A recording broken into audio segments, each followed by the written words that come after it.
All right, I want to talk for a moment about the American Needle lawsuit through the NFL about the exclusivity agreement.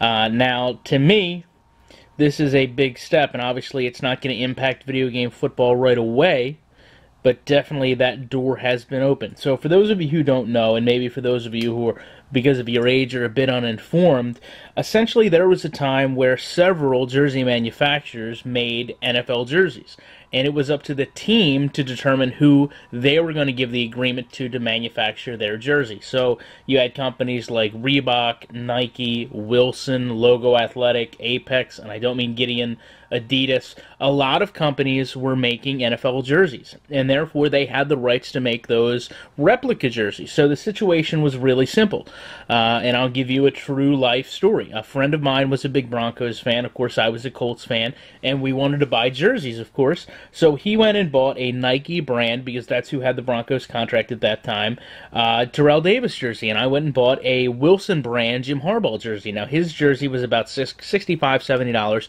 Mine, I remember, was like $47. So we got the same jersey, essentially, although I do remember his being a bit more higher quality, but we paid, a distinct amount different in terms of pricing. And this is initially what got the NFL wanting exclusive agreements with manufacturers, because they felt this was bad for the consumer, and to a point it was. Because essentially what you were telling me was, if I was a Broncos fan, or if maybe I was a fan of whatever team had Nike jerseys, I was going to pay more for my replica jersey than anyone else, simply because Nike won the contract.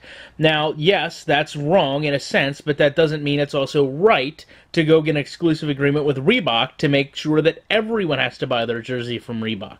So essentially, they did the same thing they did with the video games. They went out and started a bid war, and Reebok won. So now Reebok makes all the NFL-branded equipment in terms of jerseys on field. They also make a majority of the gloves, although it was a big decision for the NFL to allow other gloves to be on the field, such as Nike gloves. And a lot of you might not know this, but that even trickled down to custom gear. A lot of athletes, those of us, remember people like...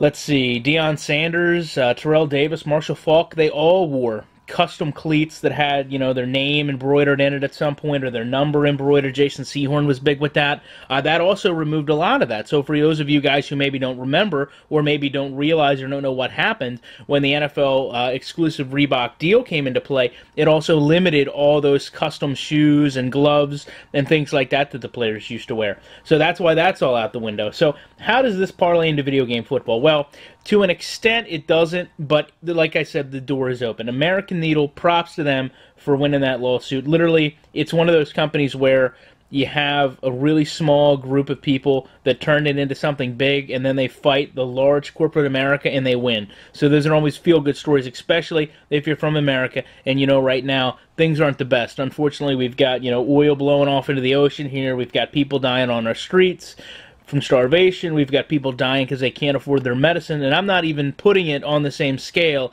I'm just saying, no, that at least at some point in our judicial system, somebody's at least getting something right, so that's something to be happy about. It's not all negative all the time. So, with that said, the NFL, of course, had the same situation play out with 2K and EA. 2K came out with a game that was very cheap. EA had a game that was not very cheap. So again, NFL looks at this and says, okay, and this is where 2K screwed itself. Don't get it mixed up, people, and say that EA was the big bad guy here. 2K kind of brought this on themselves. They saw the precedent that was set with the jersey and clothing sales.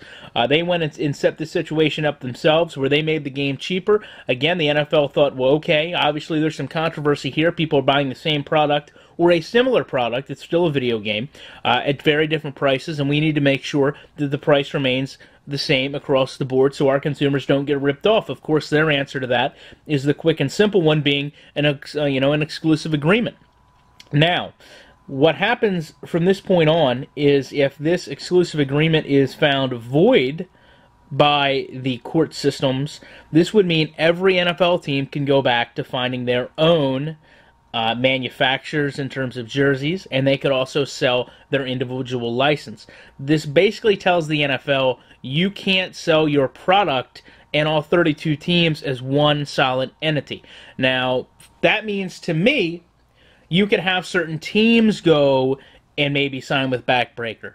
maybe sign with another game manufacturer. Now, this doesn't carry the players over, but there's a loophole for that. As we saw with backyard football, if you're producing an underfunded, underproduced in terms of sales, or educational game, you can find a way to use the NFL players in your game. So this really does open up a big gap in terms of maybe seeing real NFL teams incorporated into a game. The one thing I would imagine would be you would have, like we had before, where some teams aren't included, some teams aren't in the game at all, or the NFL logo might not be on the football, might not be on the uniforms because the NFL doesn't support the game, but the team does.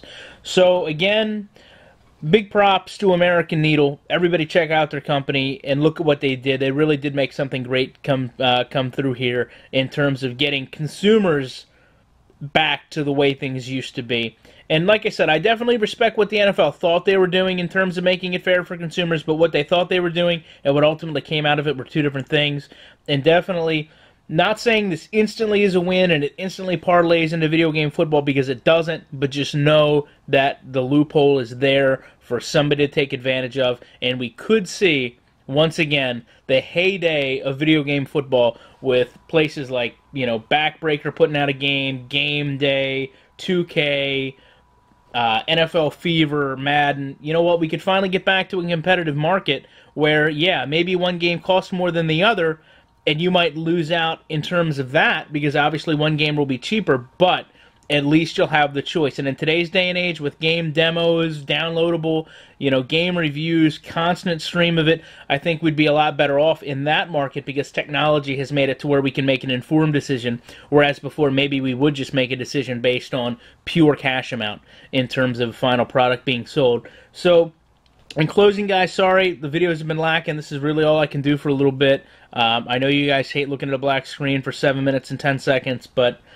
just wanted to get this out there. Maybe, for those of you who don't understand, what happened with this lawsuit, how it would affect video gaming, football, hopefully I have a correct analysis of it for you. If not, I'm sure someone will correct me. So until next week, thank you guys for checking out the video. Please check out everybody's channel because the movement really is starting to pick up steam and Backbreaker, and I'm glad to see it, glad to be a part of it.